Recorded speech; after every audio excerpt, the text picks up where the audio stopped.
All right, moving on to some more breaking news of lightweight tanks that have now been brought in for the Indian Army. This is for high altitudes, and remember, the purchase of about 350 light tanks for the use in the Himalayas and also in other areas is under active discussion in the Defence Ministry. There is also talks about how they are likely to be about 25 tons and are likely to be deployed when ready in Ladakh and other parts of Sikkim, while we have seen the LAC situation along the line of actual control with China has been still underway in both the areas. India is face to face with the Chinese People's Liberation Army, and currently, remember, the army is using T72 tanks. In these areas, they weigh about 42 tons, and they are certainly on their way to upgrade that. And once again, it's a massive boost for our forces as well. So these are the light tanks that are beneficial not just for the high altitude, but when it comes to the India-China border as well, but also on the mountain frontier with Pakistan and Jammu and Kashmir. Let me go across to Srinjoy joining us this morning. Good morning to you, Srinjoy. The purchase of 350 light tanks, what does it mean for the Indian Army? Well, it's a very important decision for the Indian Army. The point is, India's had light tanks in the past, but there is a clear need for light tanks.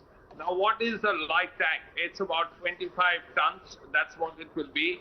And it has the capacity to fire smart munitions so that we are looking at the futuristic kinds of warfare.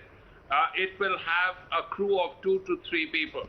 The important point, as you rightly said, that while it can be used in the deserts, while it can be used in slightly soggy areas, it can be used in the mountains, particularly the barren plateaus of Ladakh and parts of Sikkim.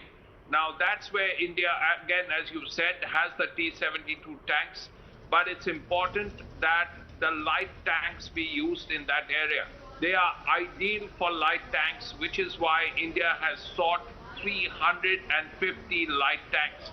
The RFI, that's the request for information, has already gone out. What we are hearing is that there are discussions that are going on between the Defence Ministry, the Army, and the Defence Research and Development Organization. So once all of those are done, then naturally it will come to the Defence Acquisition Council and so on. Right. But it's very clear that the Army is determined that there should be the light tanks in the Ladakh area and in the Sikkim area. Yes. These, as I've said, so clearly these are indigenously developed tanks, light tanks by the Indian Army to be deployed in Ladakh and parts of Sikkim and other regions as well.